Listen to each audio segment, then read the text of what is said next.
Well, let me remind the nation this. A 12-year-old boy in Ongatarongai, a tiny body, carried 8 bullet wounds. Mr. President, which explanation will you give to the wailing mother?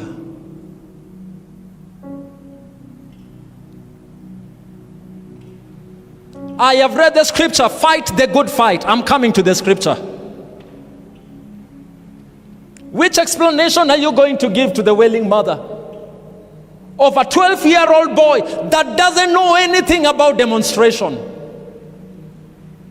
He just went to look for a book so that he can do homework.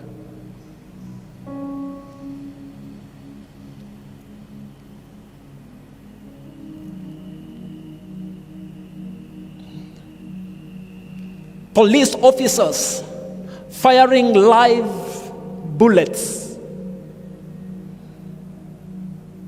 I know the front row are seated by politicians, but allow me to ask, police officers firing live bullets to young men that only had what you have, sir, the flag of their nation and a bottle of water and a whistle, live bullets. Then in whose hands are we safe? Whom are we going to turn to?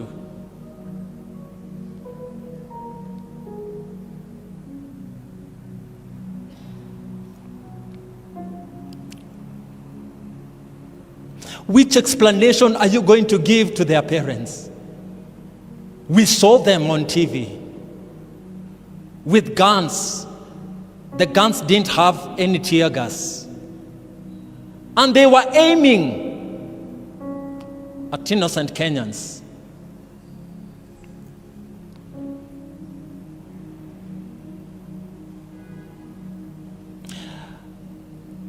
I am here to say, I hope this message will reach to the president.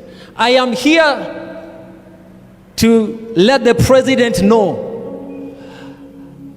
that the parents to Rex and the parents to over 40 Kenyans that lost their lives in the past 2 weeks, they don't need any explanation.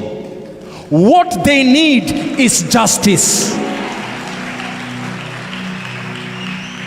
That is what they need. Justice. Justice for their children. Innocent children who can't go to school because they can't get HELP loans.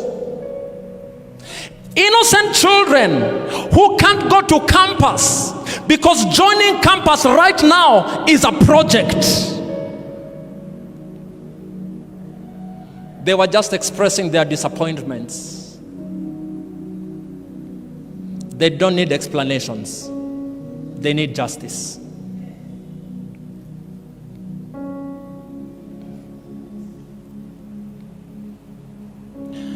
And I'm speaking on their behalf, and I'm speaking on behalf of my spiritual daughter, Jillian. What they need is justice for Rex. Period. Spare us stories, spare us PR. We need justice.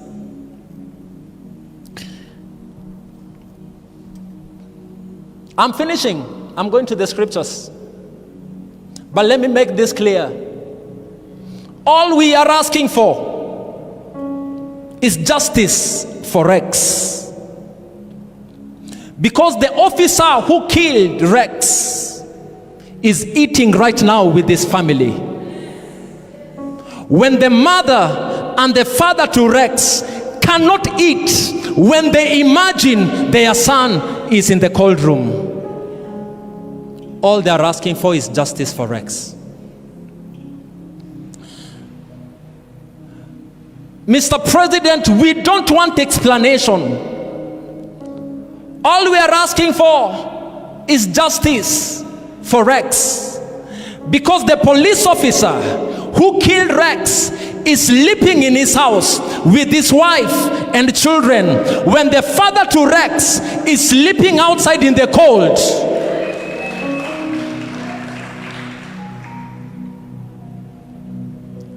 Keeping company those that have come to mourn with him. All we are asking for is justice for Rex.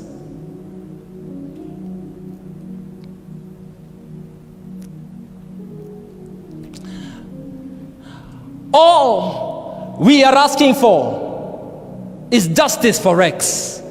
Because Rex was not a criminal. Rex was not a hooligan.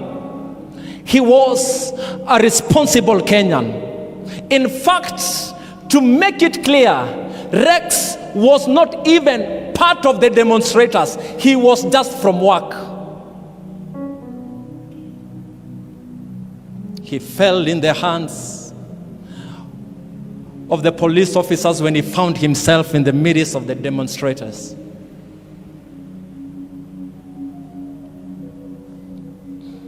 That is what we are asking for. He wasn't a criminal. He wasn't a hooligan. We are only asking for justice.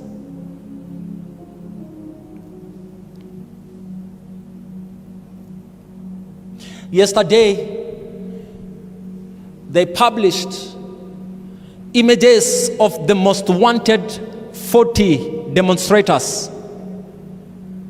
The most wanted 40 demonstrators in Kenya.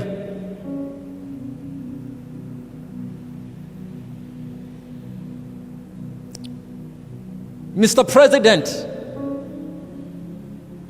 if they identified and took the images of the 40 demonstrators on CCTV cameras, then, Mr. President, the images of the police officer that killed Rex and all the other 40 Kenyans can be found on the CCTV camera.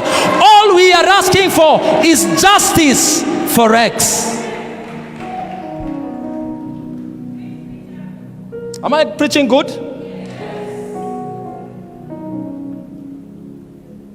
That is what we are asking for. My life is in God's hands. I left the house this morning and I was telling my family that, with these abductions, I'm really going to pour out my heart today in church, and I don't know if I will come back or not.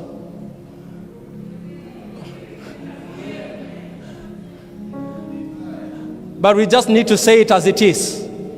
I say we just need to say it as it is. Do you know why I'm saying it as it is? Can I tell you why I'm saying it as it is? Let me tell you why I'm saying it as it is. Because the people that brought and introduced the president to us in church are now quiet when the nation is in chaos, when people are being killed. Yet they are the ones who brought him to the church.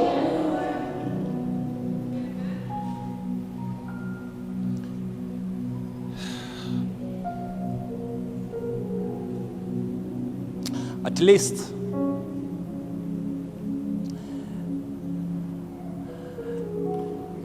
least, even if my life comes to an end, I've seen my children. The Lord has blessed me with 7 lovely children. Amazing ones. And in fact, Benny, stand up. That's my girl. And in fact, I've changed my mind. Anybody that wants to get married to her, I don't need cows, you'll bring horses.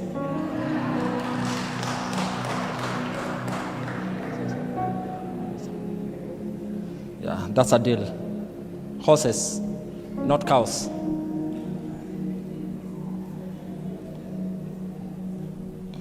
So don't tell me, Mr. President, that you are doing investigations. No. Investigations on who killed Rex? Investigation on who killed the 40 innocent Kenyans? No. No investigation, sir. You know the police officer that killed Rex. There is no investigation. Bring him to book and let justice prevail. Simple.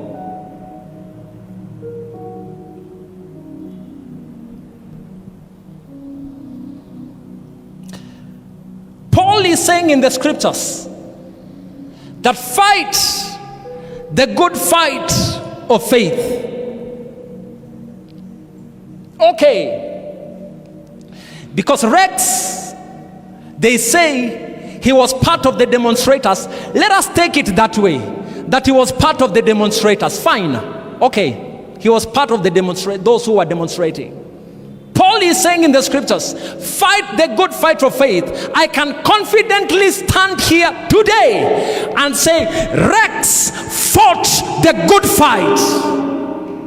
Because Rex stood and he said, I'm not going to see this nation continue into debt when the finances and the funds in the country are being mismanaged, and yet people are. He said, I will not stand and see that happen. He refused to remain quiet. He refused to remain quiet. He fought the good fight. He placed his life on the line. He paid the ultimate price with his life. I'm sorry, Reverend. I'm a preacher, so am I shouting too much? Okay, thank you. You know, I don't want to shout too much so that at least my brother, Reverend Paul, can invite me again for the service next time. Yes. So please just signal me if I'm shouting too much. Just give me that sign, okay?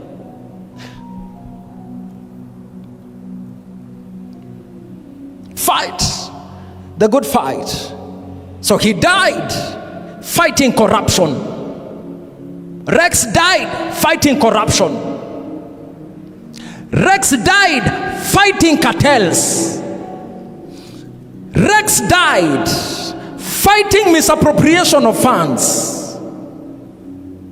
Rex stood the ground and he said, I will not stand and see this country sink into debt. That is why he died. He didn't die because he stole anything.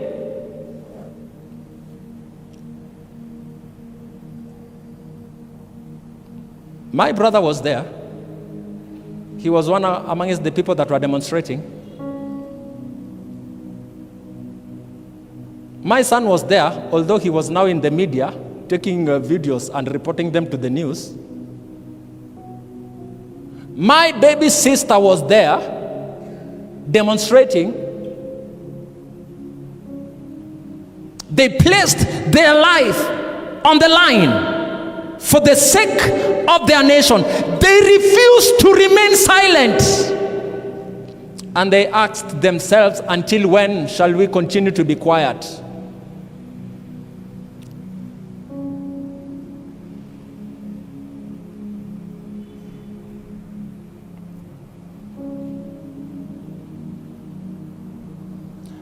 Rex died fighting the good fight because he didn't want his children to find themselves in the debt that he's finding himself in, debt that he didn't ask for. And still, the SRC can confidently gazette the increment of salaries of politicians. May God forgive them. I say, may God forgive them.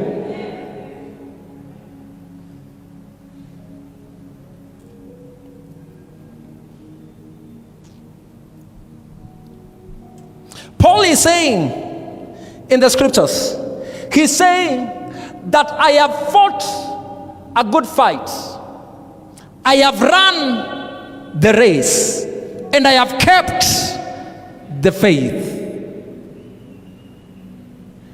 Rex Masai fought a good fight, but he did not finish the race. I repeat, Rex fought a good fight, but he did not finish the race. his life was cut short by a reckless police officer. That even when he is getting into his Land Cruiser pickup, he can still have the audacity to shoot.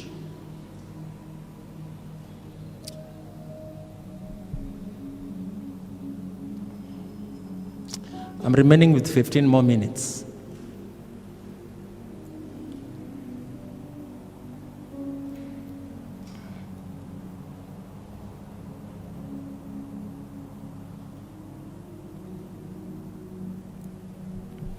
I have fought a good fight. Rex fought a good fight. And to my young brothers and sisters, famously known as Gen Z, you are fighting a good fight.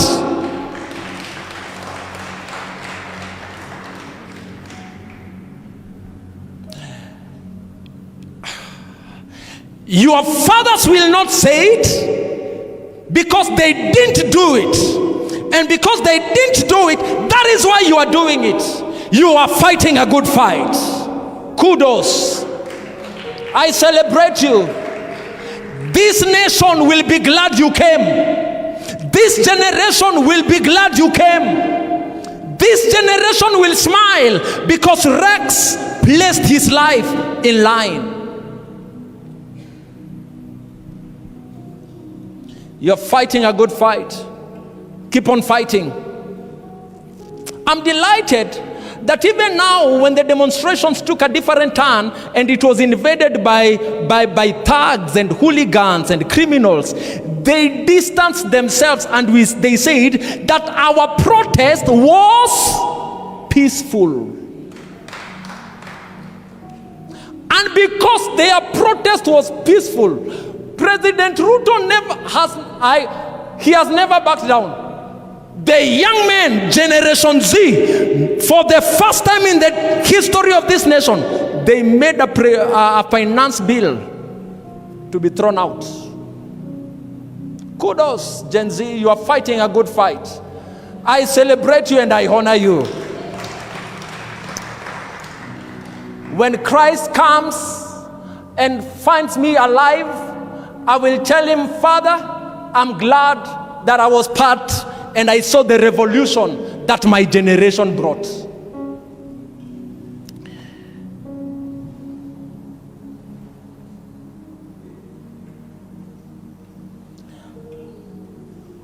The Pentecostal spiritual fathers that introduced the president to us are now quiet. They can't be seen anywhere. They are not talking. Yet, they were moving church to church and even calling us as pastors and telling us to mobilize our members and vote in for the president. We heard because they are our spiritual fathers. But now that the nation is sinking into debts, corruption, misappropriation of funds, why are you silent? We are left all alone. We are left all alone as young men. We are left all alone as a nation to fight for ourselves. They are quiet. And because we are left all alone, we have to fight the good fight. We have to fight the good fight.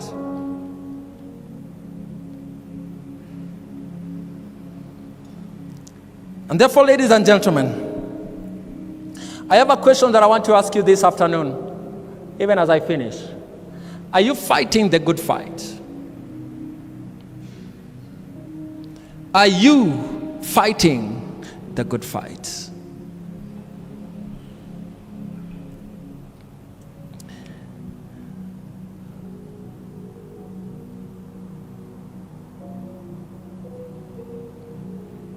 Martin Luther King one day said, "In the end, we shall not remember the words of our enemies, but the silence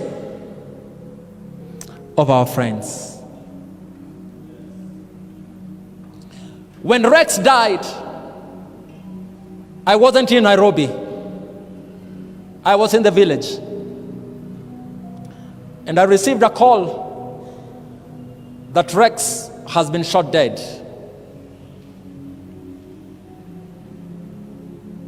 I couldn't call Jillian. I couldn't call Chris, the father to Rex, at that point, because I knew what they were going through.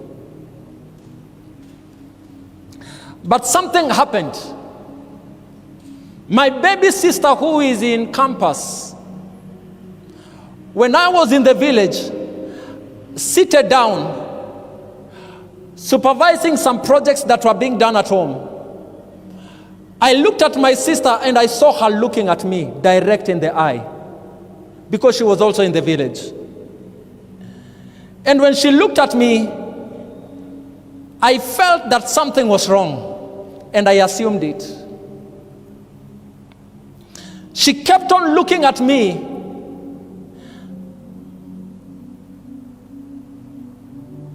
And then I asked her, "What is it, sweetheart? What is bothering you?" And then she opened up and she told me, "Why are you silent? Why are you not saying something? Why are you keeping quiet?" He looked at me direct in the eyes and told me, "Dickens, say something." And then I looked at her and I asked her, "What do you want me to say, dear?" And she looked at me and told me, "Reject the finance bill."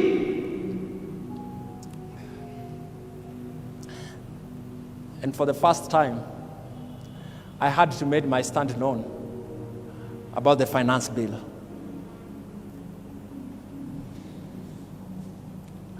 Because I didn't want her to say one day that in the end, we will not remember the words of our enemies, but the silence of our friends.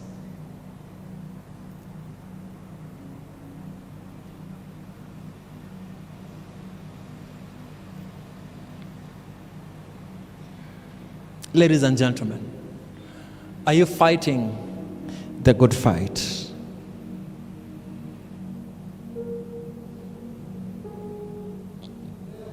When I see this Generation Z, I know that all hope is not lost.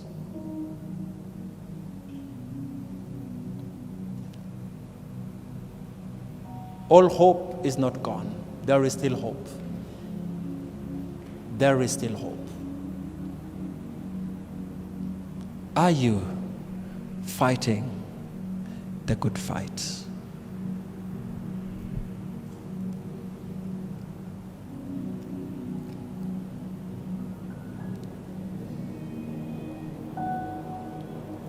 Thank you so much for listening to me.